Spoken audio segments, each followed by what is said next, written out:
The rain came down in quiet sheets, tapping against the glass doors of the luxury Crestfall Grand Hotel. Inside the lobby, everything gleamed. Marble floors polished like mirrors, golden chandeliers casting soft light over velvet furniture, and the faint scent of fresh roses floating in the air.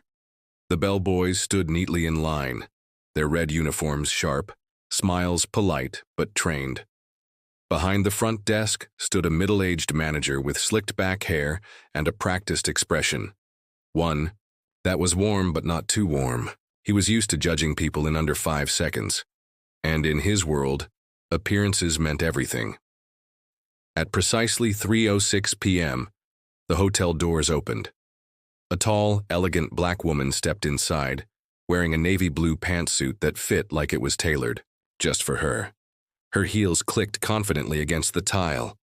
She didn't come with an entourage, no bags.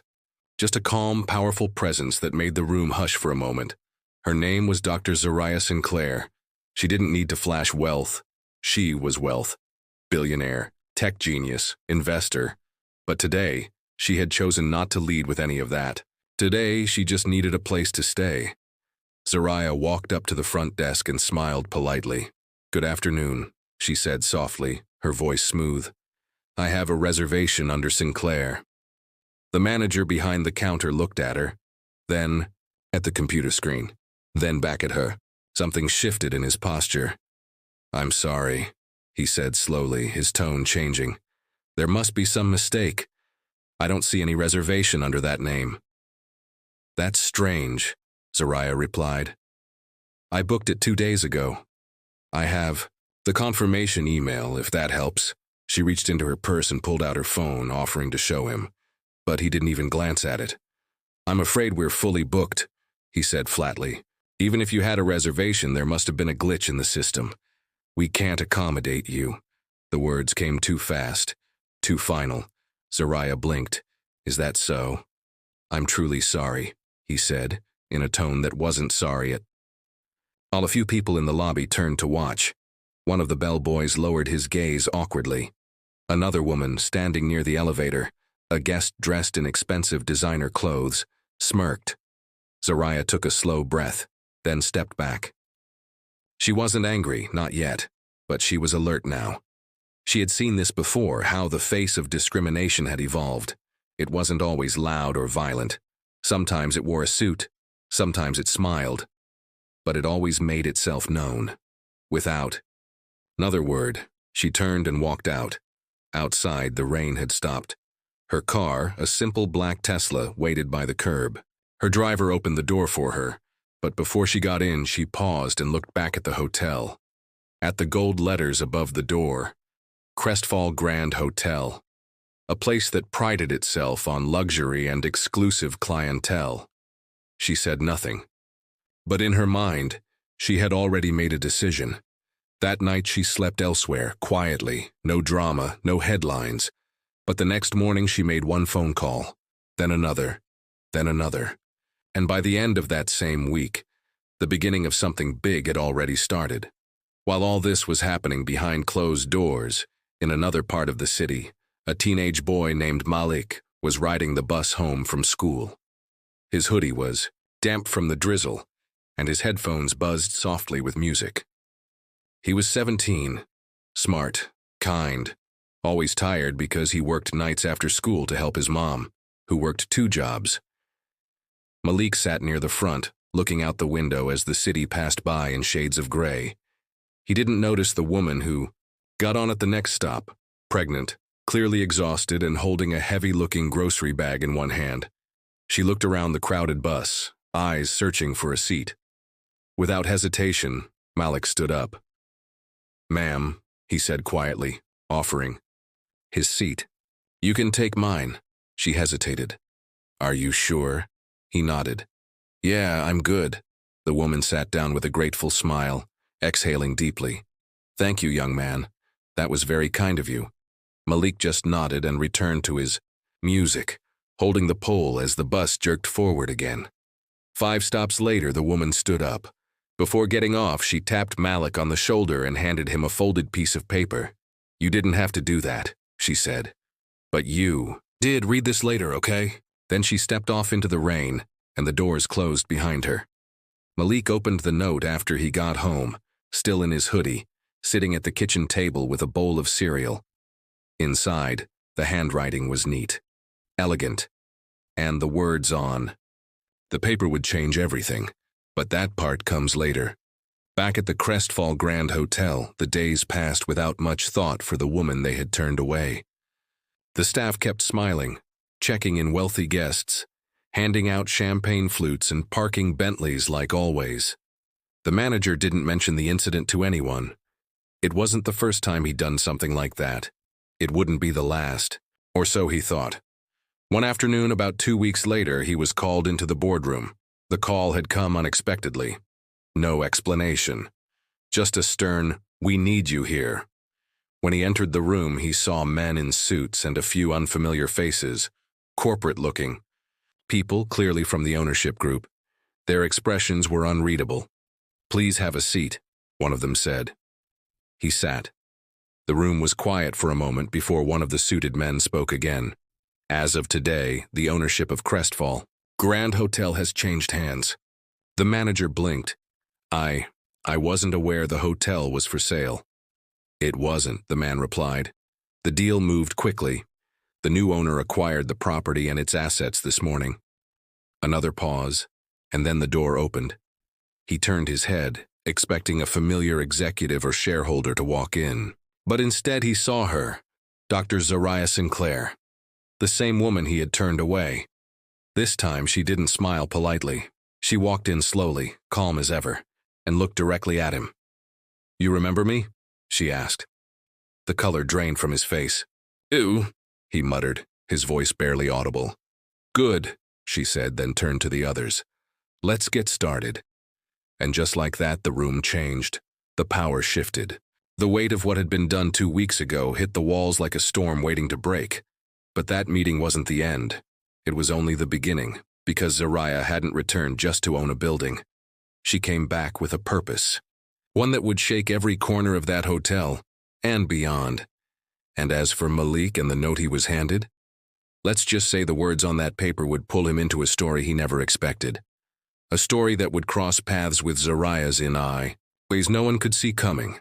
But for now, the note remained folded on his desk, and the hotel lights glowed on, unaware that everything was about to change. Forever. Malik stared at the folded paper again that night. It had sat untouched on his desk for hours, like it was waiting for the right moment to be read. The city outside his window was quiet now, a soft hum of distant traffic and late-night sirens.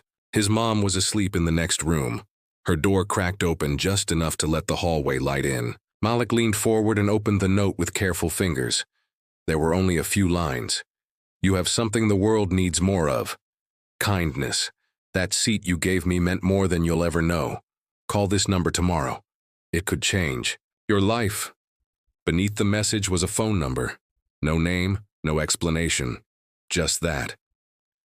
Malik sat back in his chair, the paper still in his hands. For a long time he just stared at it, unsure what to think. Maybe it was a joke. Maybe it wasn't.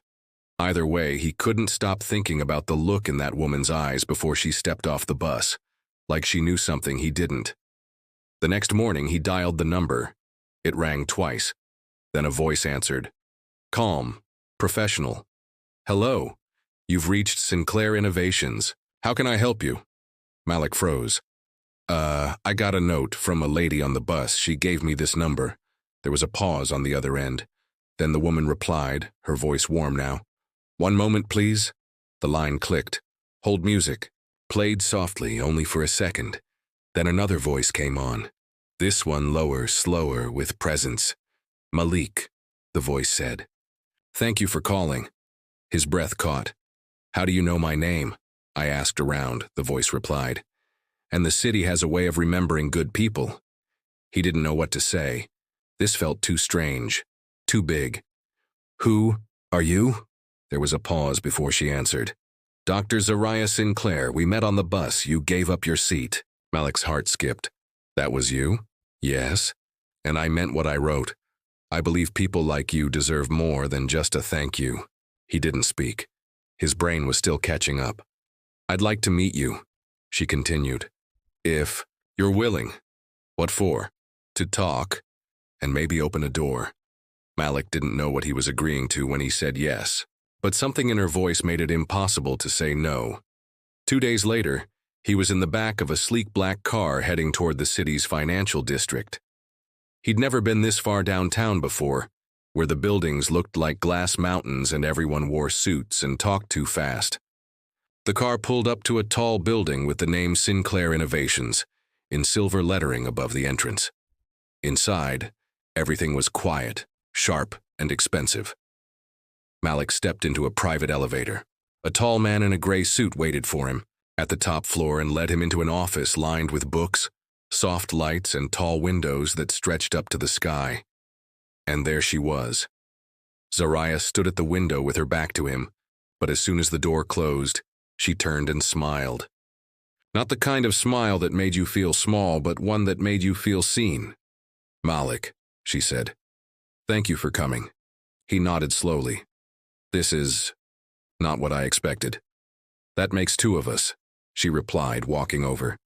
"When I met you on that bus, I'd just been turned away from a hotel I'd stayed in many times before, but something about the way you acted reminded me. Kindness still exists." Malik looked down. "It was just a seat." "No," she said. "It was dignity. You saw a stranger struggling and helped without hesitation. That means more than most people know." He wasn't sure how to respond.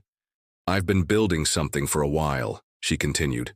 "A mentorship and investment program for youth like you, kids with potential, heart, and resilience. Not just good grades, good character." "You think I have that?" She looked at him. "I know you do." He looked around the office. "So, what happens now?" "That depends on you," she said. "There's no catch, no fine print, just an opportunity to learn, to grow, and maybe to change your life." Malik sat there for a long moment, unsure whether to feel lucky or overwhelmed. At the same time, across town, the mood inside the Crestfall Grand Hotel was shifting. Quietly, uncomfortably, staff whispered in hallways about the new ownership, about the woman who now signed their paychecks, the woman they once turned away without a second glance. Zariah hadn't fired anyone, not yet, but she had made changes, training policies, guest protocols, diversity seminars. She walked through the lobby now not as a guest, but as a presence. The employees smiled harder, stood straighter, some out of respect, others out of fear, and the manager, the same one who had dismissed her without even looking at her reservation, was sweating. Under his collar, he had asked for a meeting with her 3 times. She hadn't responded once. What he didn't know was that Zariah wasn't interested in revenge. She was interested in revealing patterns. How many others had been quietly turned away? How many people had never been given the benefit of the doubt? The hotel records were being audited. Security footage was being reviewed. Complaints from past guests were being pulled from the archives. And the deeper her team looked, the more they found. Malik, meanwhile, had started coming to Sinclair Innovations after school. He didn't tell many people. Just his mom, who didn't understand much of it, but saw something in her son's eyes that she hadn't seen in a while. Hope. Zariah introduced him to people. Mentors, entrepreneurs, designers. He was quiet at first nervous, but soon his questions grew sharper. His confidence followed. He started showing up early, staying late, sketching out ideas on notepads and whiteboards.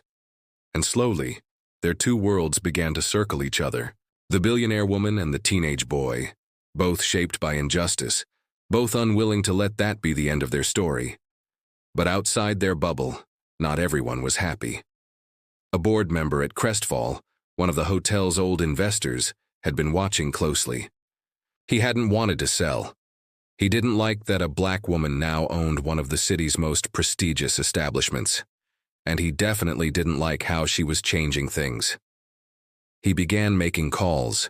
Whispers turned into murmurs, anonymous. Messages started showing up in Zariah's inbox. She didn't flinch. She dealt with worse. But Malik, he was new to all this. And when someone left a note under his door at home, just 3 words, handwritten and cruel, it hit him harder than he expected. Stay in line.